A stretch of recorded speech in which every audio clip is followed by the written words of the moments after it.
What's up, guys, and welcome back to the Join Dota League Season 3, and it looks like as soon as the video stops, we are going to be able to enter into this draft. This is going to be the second game in the best of two series we have going on between Union Gaming and Top5. The score currently stands Union Gaming up 1-0 over Top5, so we'll see if Top5 could pull it back. They had a couple lag issues, and they swapped out the player who was really suffering from it, so hopefully everything should go a lot better.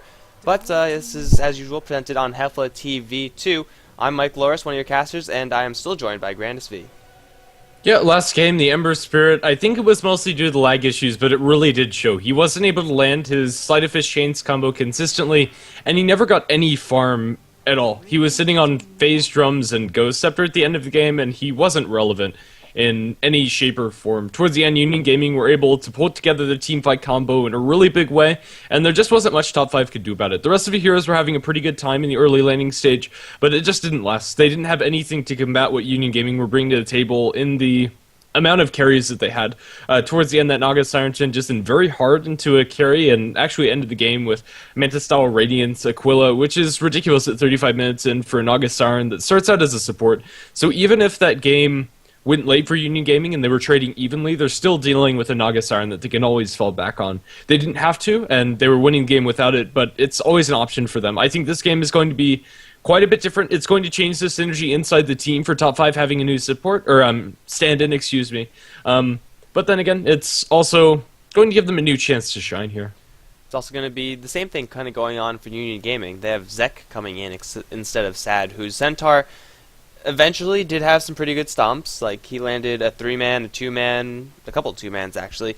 But overall, everything before that was kind of not spectacular. So Zek is going to be standing in instead of Sad, and we'll see if he could perform, if his performance is up to par, let's say.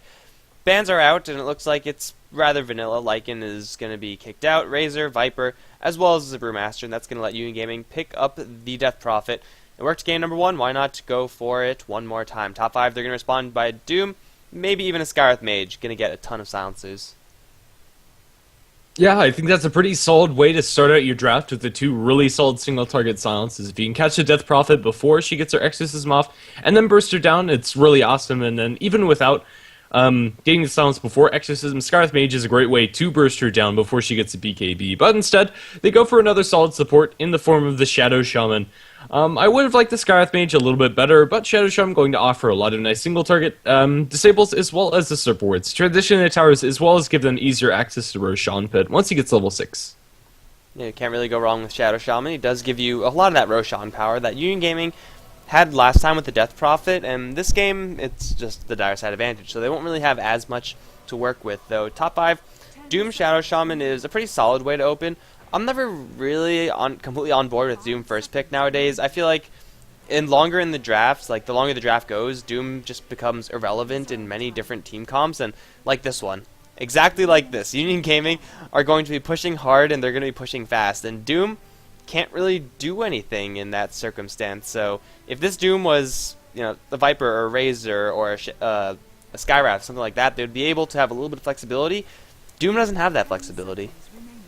Yeah, he really doesn't. He's going to offer Zilch to the counter push, and although Doom's going to be useful, it's a skill that's always good. It's not going to be useful enough to warrant the first pick. He can't do anything about the push. The Pugna's probably going to be your best target to Doom under most circumstances, unless you can catch the Death Prophet without her Exorcism up inside a team fight, but that's going to happen very rarely, unless we see an early Blink Dagger on the Doom, which is a definite possibility, but then again, this early push coming out from Union Gaming is incredibly scary. That said, if Top5 can turtle the game out, Doom is going to innately get a lot of gold because of Devour, but their timing that they're going to hit with the Death Prophet and Pugna push is going to come before the Doom actually becomes relevant in the game. Union Gaming are actually going to ban out a DK. I don't really know what to make of that. DK is very rarely seen, and if he is seen, it's going to be in one of the comps that Union Gaming has more than a Top5 comp. So Top5, they're going to make the smart ban in the Jakiro. Wouldn't be surprised to see any other pushing hero at all being banned. Doesn't really matter which one. Just make sure that you keep this Pugna back as far as you can. Union Gaming, they can very well just sit back on this and have Pugna Death Prophet. Just be the pushers, have a little bit of chip damage going the way of the towers, and just be satisfied with that. And then go for their, pretty standard supports. whatever that may be, Skywrath Mage, Shaker still in the pool, and then maybe get a tanky frontliner like a Bristleback in order to distract away from the Pugnant Death Prophet. So Union Gaming, they have a lot of flexibility right now in top 5. They're going to take with the precautions of the push, and they're going to ban out the Nature's Prophet. It's a decent enough ban, but Union Gaming can definitely get around that. Yeah, they definitely can, especially since they're going to get their hands on probably the Earthshaker or Skywrath Mage, whichever one top 5 doesn't pick. Top 5, with this Tidehunter, it's going to offer them a little bit of counter push as well as teamfight, but yet again, it's just going to be another hero that doesn't do that much up against the push coming out from Union Gaming. He'll be able to pull the creep aggro off, which is nice, and Ravage is always a good spell. I'm still not sure it's enough from top 5. They need these last 2 picks to really pull it together, and I'm not sure what 2 picks would actually do that for me. Union Gaming, I think it's kind of just their preference as to what support they want right now. I think top 5 will snag the other one, whether it is the Earthshaker or the Skywrath Mage. I think you really can't go wrong with either of those. Well, it's going to be Rubik, altogether different. They'll still be able to get the secondary support after the fact, and getting your hands onto Ravage as well as Surfboards and Doom is always wonderful. In fact, most of the spells from Shadow Shaman don't go amiss on Rubik. So yeah, top 5. They're going to have to snag something up. I'm not sure what it is. What are your thoughts on their pick? I think they need a little bit more initiation, so either Shaker or Sand King would be nice, although Sand King probably takes a little bit too long to get going, so I think I'd like to see a Shaker being picked up for support from top 5, and then after that, they need a mid-hero to start stuff really early on, and they still need initiation. Storm Spirit would be a pretty decent pickup for top 5, or any mid-hero at all who has any sort of mobility would be a really nice pickup for them, because they need to start the fights before Union Gaming really gets situated, and I think it should be as simple as that. Union Gaming, with this Rubik pickup, I'm inclined to think they're going to try to angle themselves towards an Ancient Apparition as their secondary support pickup. They have a lot of ranged heroes, so they could very easily benefit from the Chilling Touch, and then you'll have very easy setup for the Cold Feet as well. So it's not the best versus towers, it's more so a killing hero kind of hero. But that's fine. I mean, Pugnant Death Prophet, you don't need any more pushing than that. So they're going to make good use of the Rubik Levitate if they do pick up a hero like that. And even if they don't, you have a play stun right now for Union Gaming. So they have quite a few hero options that are now open to them. But we'll see what they actually want to pick up. Top 5 taking their time. It's going to be an Alchemist for them. Wow. I did not see this one coming. But as far as supports go that offer a little bit of counter push, Alchemist does do the job. Yeah, I still think Shaker would have worked a lot better. Offers the counter push with the Fissure as well as offering that stun. Honestly, I think Alchemist support, he just doesn't get online fast enough. He really doesn't shine until he can farm the Ancients, and even then, he needs to get the early kills in order to get to that point. Alchemist with Shadow Shaman, it's definitely a pretty potent roaming duo, but they need to be very active early on if they're going to warrant this Alchemist pick for them. Their last pick for top 5, I kind of leaning towards a Puck. He gets online as soon as you get the Blink Dagger available. For the Blink Silence Dreamcoil initiation, Storm Spirit kind of needs a little bit more before he becomes relevant, usually in the Orchid, and then potentially a BKB after the fact. Union Gaming, Ancient Apparition, as you said, would be very useful. Up against the Alchemist and Doom, shutting down... Well, no, it's going to be something completely different, but I still think Ancient Apparition would be a wonderful support pickup for them, shutting down the Chemical Rage as well as the Scorched Earth. But Centaur Warner, as an offlaner, yet again, you can't really go wrong with this pick. It's going to be a very useful initiator coming out from them, as well as keeping everybody in position with the Stampede.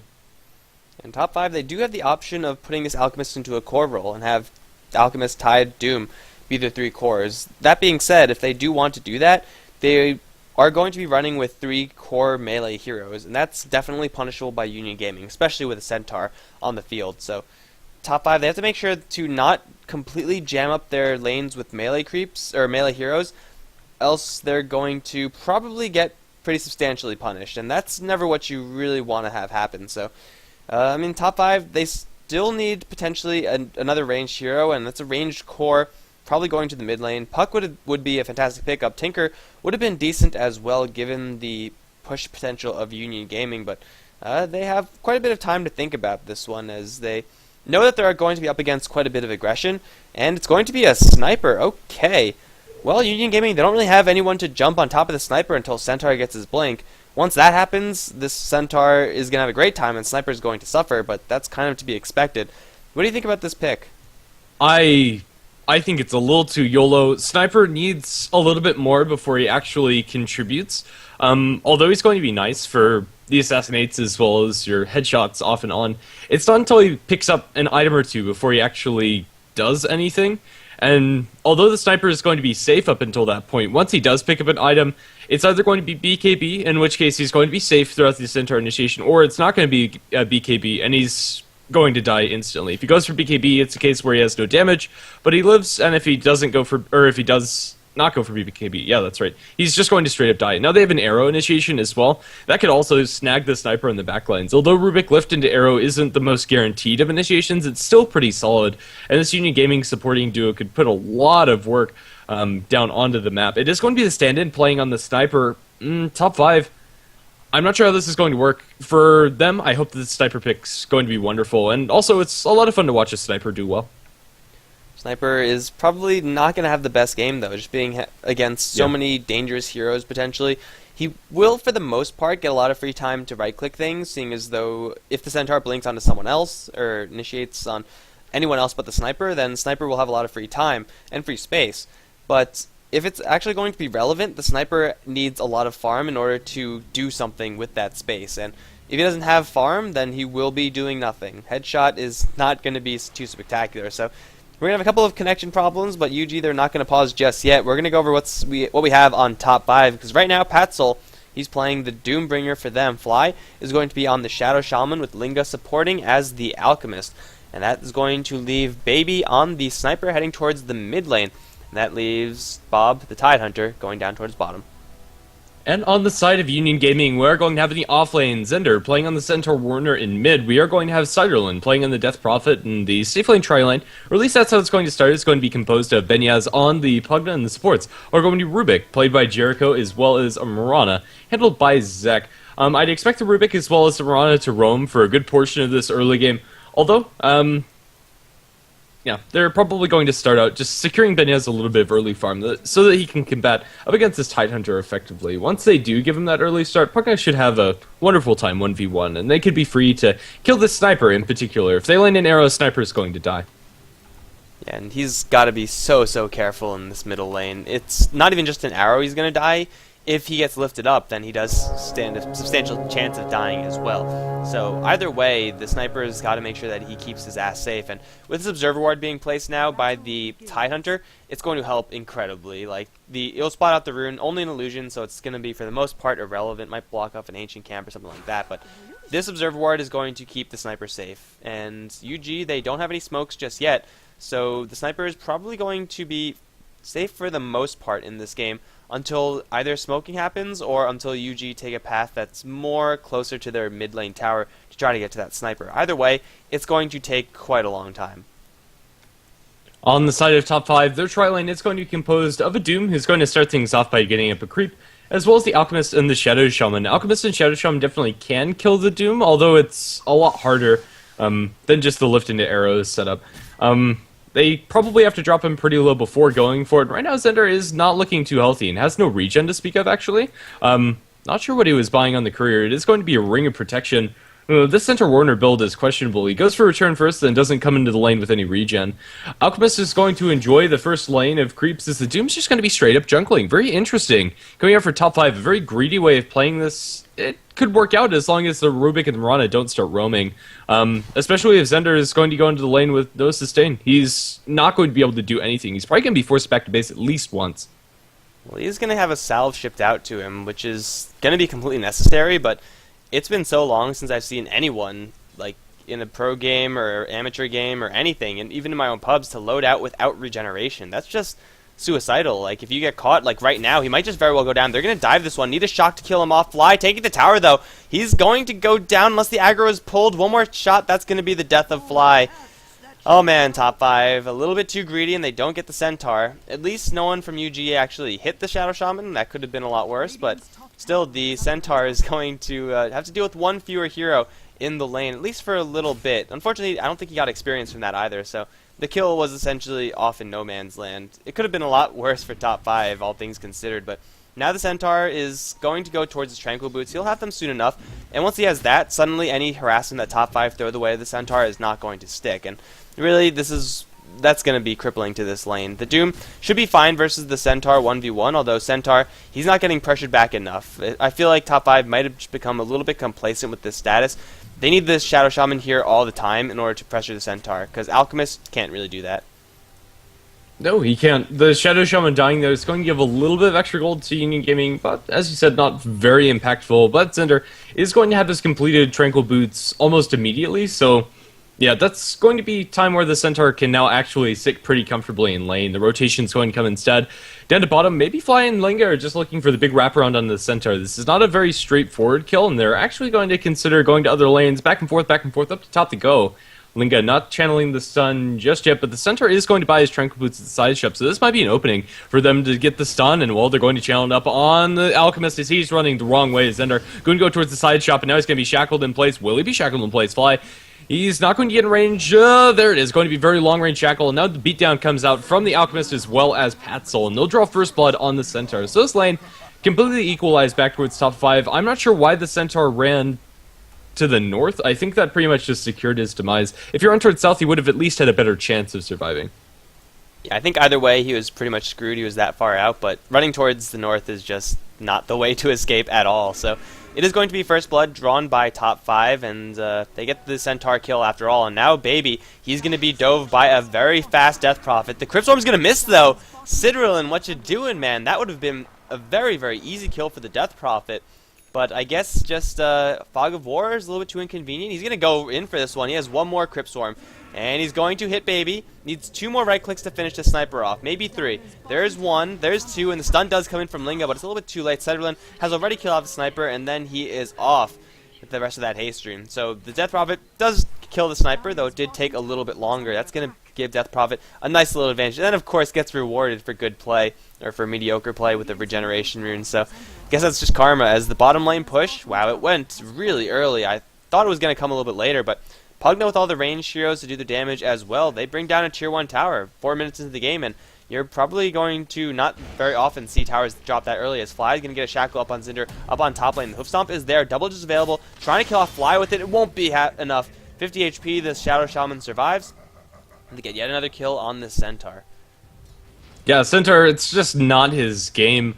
6-1, the Centaur is not farming incredibly poorly as he has his Tranquil Boots, but his Blink Dagger is just not going to come up for him anytime soon. Petzel's getting the advantage out of this lane, although Petzel going for a Midas. I'm not sure I like this choice coming out from the Doom. He's not going to be able to do anything with this, to be honest. The Death Prophet and the Pugna are having the times of their lives. Death Prophet getting a solo kill on the Sniper, not being punished for it at all, and the Pugna getting a tier 1 tower this early is exactly what he wants to be doing.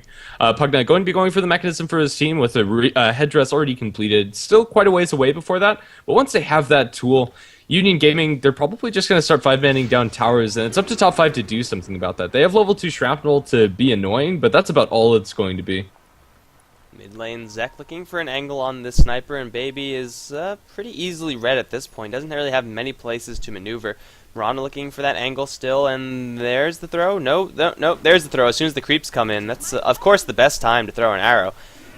Gotta weave it between the creeps, of course. The sniper still in a little bit of trouble. Centaur is even going to rotate downwards. He doesn't have Stampede, but if they land anything on this sniper, Hoof Stomp especially, then he's just screwed. They're just going to go for it. Okay, baby, you're running the wrong way, bro.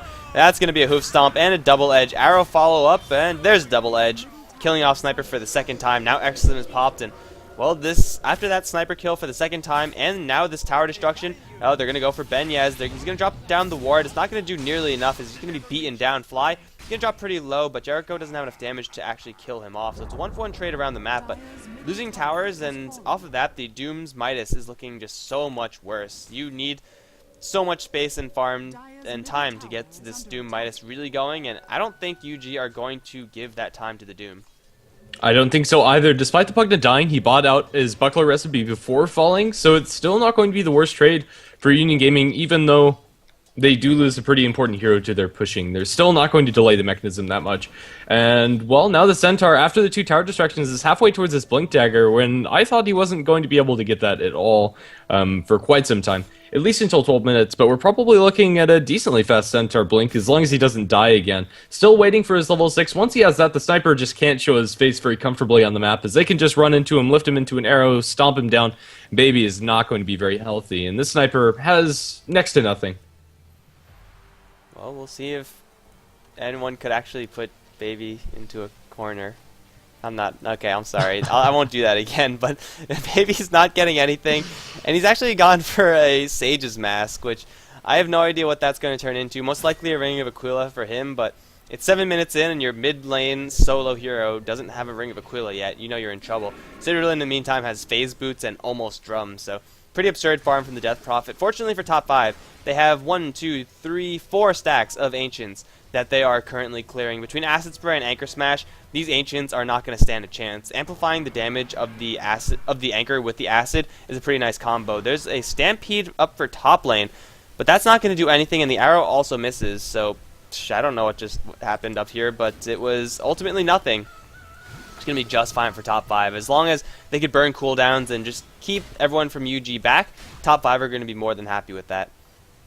Yeah, this is going to give you level 5 on your Alchemist, as well as getting the Tidehunter close to something, whatever it is. The Alchemist, as well as the Tide, are both falling very low, so if anybody pokes their head, it would be a fairly easy kill. But Invised up, Ciderlin looking to rotate up towards top, and he's going to bump right into Fly. This is going to be a pretty easy kill, but Fly doesn't know it yet. As well, they're also going to bump into Patzel. Here we have a Death Prophet. She has Exorcism available. It's only level 1, but almost maxed out Witchcraft as the arrow is going to split the wickets. We are going to leap forward onto Fly, and Fly is going to eat the Exorcism damage, probably a Crypt Storm on top of it, and Fly, he's going to die one way or another, or will he? The Jukes are going to not be there as he turns for an Eavesdrock and a Hex before he falls. Pretty much just accepting that he's going to die. Patzel is showing his face, and he's going to pull the creep aggro off. Although Patzel's not in a very comfortable position, it's going to be comfortable enough as they're TPing in with Tidehunter that has Ravage. Ciderlin and company are just going to back off and be happy with the pick off they got in the Shadow Shaman. Although it's a lot of time that they have given the Sniper, it's not enough to do much of anything. It's also going to secure your Death Prophet or Drums completed. And that was Exorcism used, which was, for the most part, unnecessary, and that's a pretty important cooldown for Union Gaming to keep up, or at the very least use very well. So that use of Exorcism was not actually to do anything. I mean, Shadow Shaman died, but it's a support kill, and you used your biggest pushing tool for that. Not really entirely worth it. So hopefully for Union Gaming, the future Exorcisms are going to be a little bit more impactful. Got to go for the towers with that one. Pugna has been on bottom lane pushing that, but he hasn't actually done any damage to the tower yet. And now Linga and Fly, they're actually charging up a stun, and Benya is going to walk straight into it. There's the Hex. Shackle, not there just yet, but the stun. Oh, Linga got juked in the Fog of War. Now the Decrepify turnaround from Benyaz. Going to land the blast onto 2. The Shackle's finally there, but to what end? It's going to be nothing, actually, as top 5, they got to back away. Pugna's pretty quick. He's looking for another Decrepify onto Fly. Citadlin's coming in as well. Linga is going to drop a stun. It's going to be a Crypt Storm from the side, killing off Fly. Now the Courier's even going to show his face. Needs one more hit. Oh, Citadlin can't quite get it. But he gets the kill nonetheless, and it's going to be a trade, it looks like. Centaur going down on the top side. But I think that UG should be happy with that exchange because the fact that Pugna is here to kill the tower. So getting a kill is all well and good. Getting a trade, not as good. But getting a kill and a tower should be fine for UG if they could bring it down. Unfortunately, there's no creep wave. The creep wave is very far away, in fact.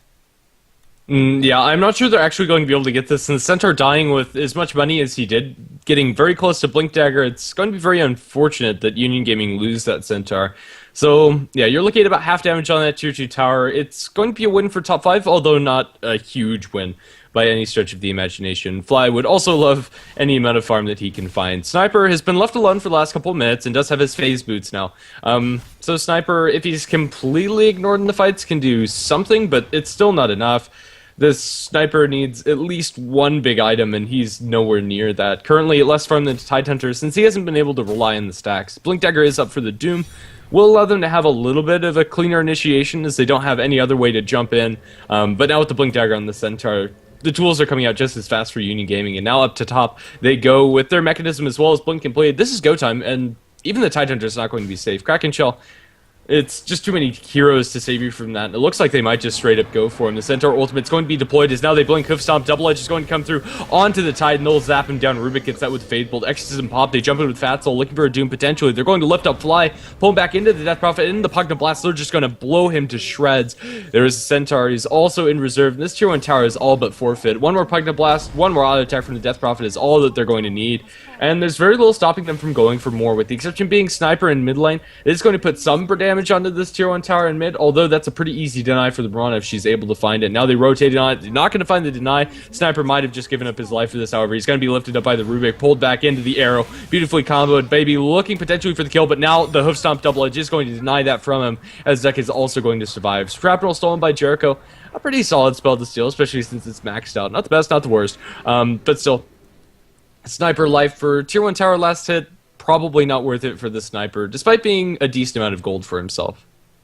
You know, the shrapnel is usually just a perfectly okay skill to steal, but given that UG are pushing so hard, this shrapnel is actually going to be pretty relevant. Like, with the blast as well as the exorcism damage, having additional damage onto that tower from any source is going to be huge, and Jericho otherwise would have just been pretty much doing nothing. I don't think he would have been even hitting the tower with his piddly 65 right-click damage, but now he can contribute shrapnel, and that's a lot of damage for the towers. So if Union Gaming actually heal up and get full mana and everything like that by the time they go for their next tower push, and they should, then they can actually make very good use of this stolen spell. Jericho is going to be able to fire this off from an obnoxious range, and top 5, they still have no great way of getting on top of this Rubik.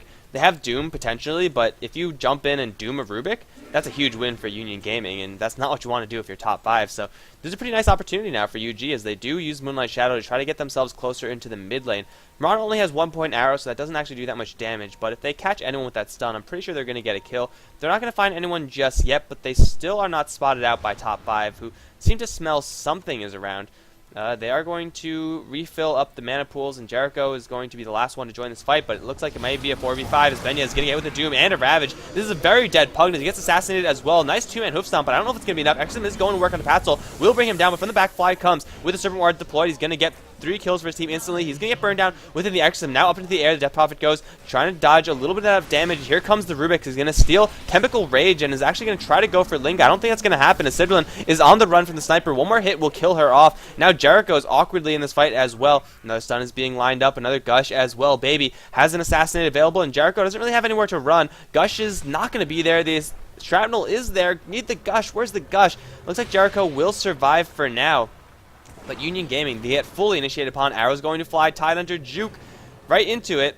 I don't think they can kill him off, though. This is just a Rubik and a Mirana. They're, in fact, going to turn this one around. The Acid's down, and Baby's doing a truckload of damage now. Has an assassinate, and Zek's dropping pretty low. The Centaur is going to return to this fight, kill off the Tidehunter, then double edge the Alchemist. So the two supports, Rubik as well as Mirana, don't really do much except for just keep top 5 in place and then kind of bait them into taking a really poor fight. Regardless, that fight did go pretty much as good as top 5 could possibly want. They got a whole bunch of kills to start things off, and they defend their tower for just a little bit. However, I don't know if it's going to be for very long, because Benyaz has half a mana pool, and he's going to dump a whole bunch of blasts into this tower. It's not long for life, even though there is no exorcism. I think the count at the end of that was 444, but the Pugna was denied at the very start of that, as Death Prophet got the auto attack off, so as well as that looked for top 5, it's still pretty even, although that's probably as much as they can hope for as Baby gets gone on. The Centaur's going to be forced away, but the Pugna Blast is enough to drop Sniper into the ground, and, well, looking for more. They're chasing out Patzel. They're going to do it Benyaz again, and Benyaz is going to die. The air is going to not land, and the Centaur stop is going to bop onto Benyaz. Benyaz is not going to be denied this time. Now Zek is also going to be cleaved down by the Doom. Is hitting pretty hard. Yeah, he doesn't have any damage items or anything like that, but he does have Animitis, so he's hitting pretty swiftly. Sidrulin is going to run straight into 2 heroes. I think he should be able to survive, although he has now been hexed. Shackle is going to be... Wow, that range is huge.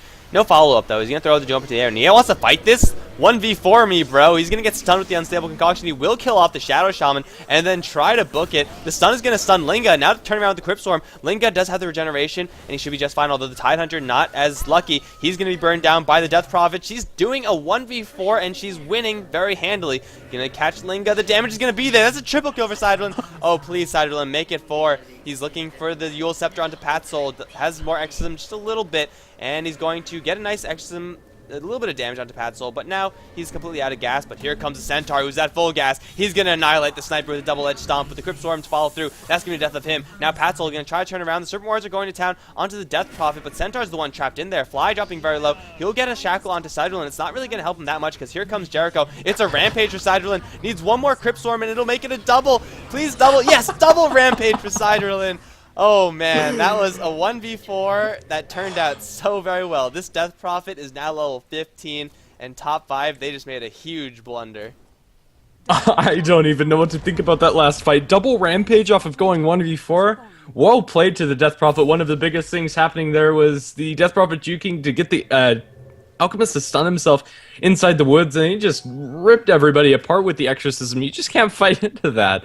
I don't know. I would have thought that top 5 would have stopped, but Death Prophet was tantalizingly low and very much solo. But then the Centaur came in at the end and kindly gave up his life so Death Prophet could secure those last hits to make himself get that double rampage. But Sutherland just got that much scary. That's more than 3,000 gold in the bank for him. I think he's just going to buy a Reaver.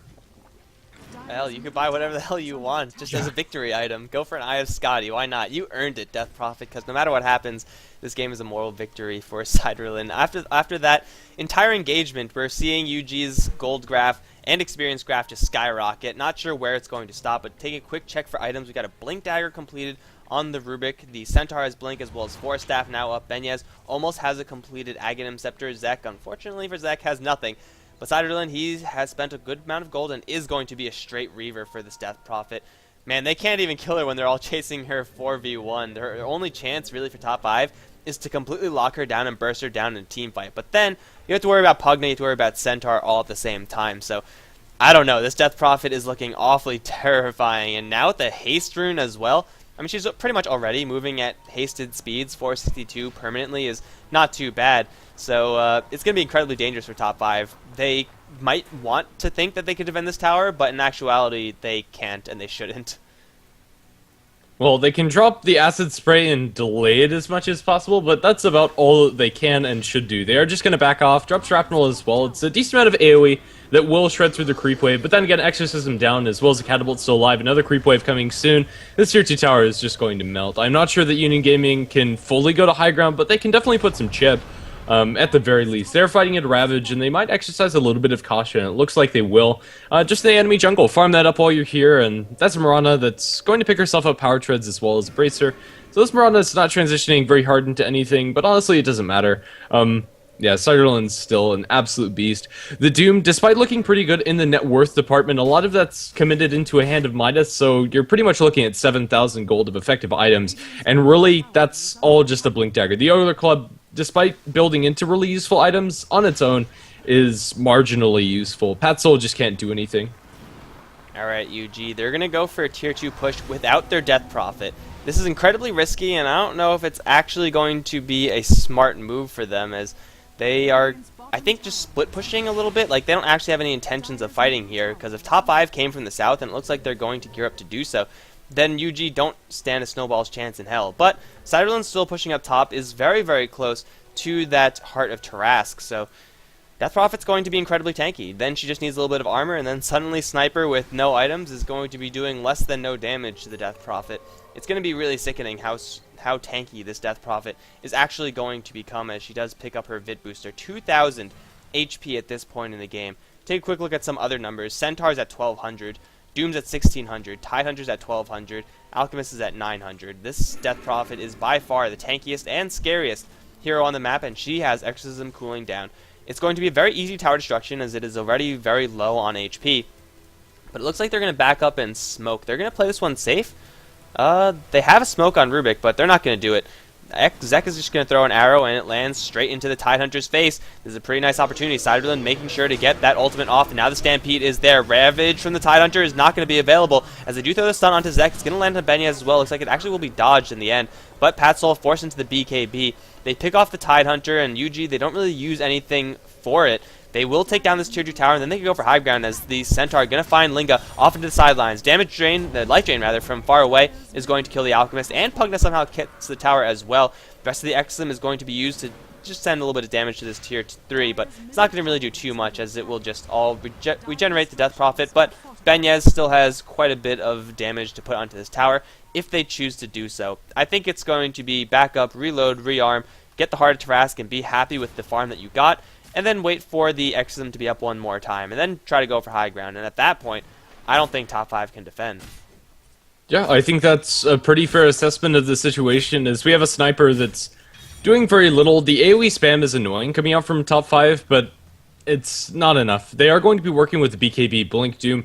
as well in the next engagement. They didn't use Ravage, as he was focused down very nicely by Union Gaming. It's still something to be afraid of, as it's a very useful tool at defending high ground, and they might be able to come out a team fight win ahead if Union Gaming completely dive into the enemy, although I think that's very unlikely. Sniper now with the Mask of Madness is actually hitting pretty decently, although if he gets jumped on, he's going to die. I don't think this Mask of Madness changes anything about that respect. It's more or less just going to be the 100 attack speed that actually matters. So Sniper, if he's able to keep himself on the backlines while they get a beautiful Ravage Initiation Doom on the Death Prophet before Exorcism, there's still hope that top 5 are going to be able to take engagement, but honestly, Union Gaming can probably just 5-man down the lane and yeah, just run at it. I don't think there's much else that they have to do, with the exception being just pop the Exorcism before you go into the fight, so that the Doom isn't able to stop that damage.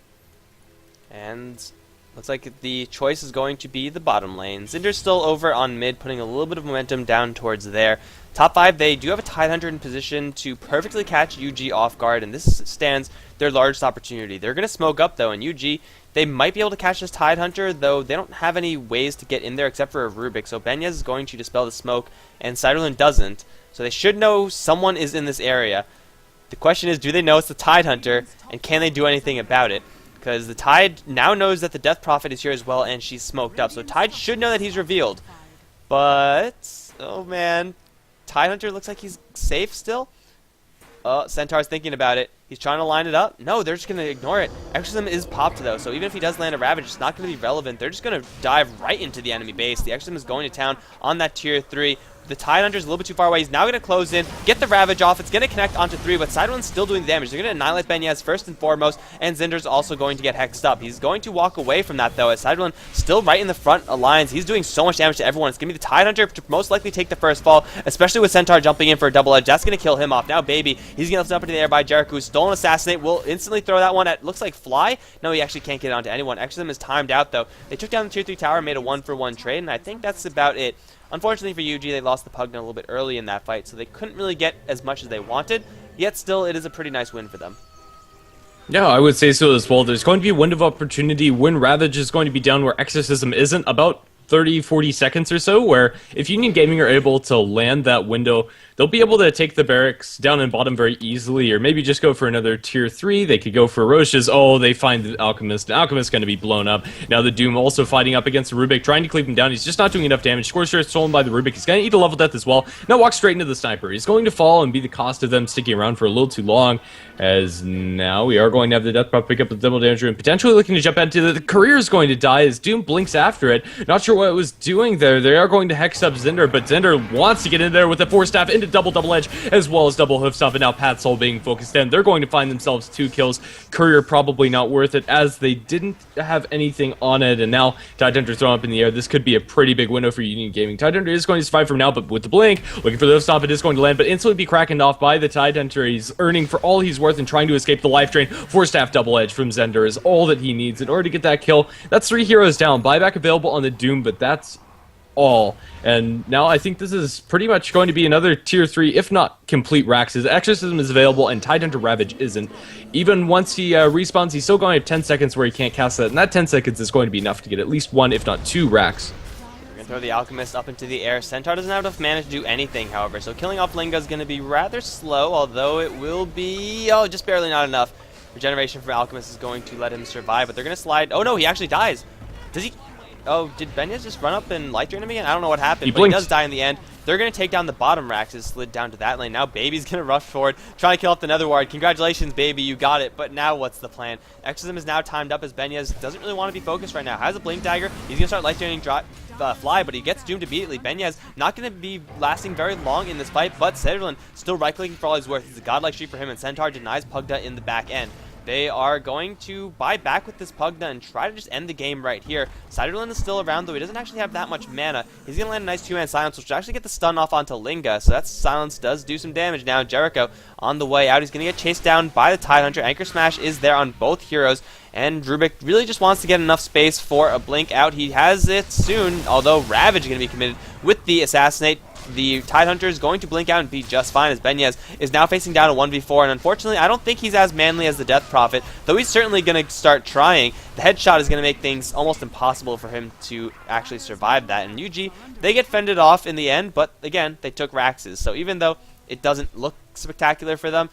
Just with the kill score alone, they got what they came for, a set of Fraxes, and they could probably go in another 20 seconds, because now Death Prophet, she has a refresher orb. Holy crap.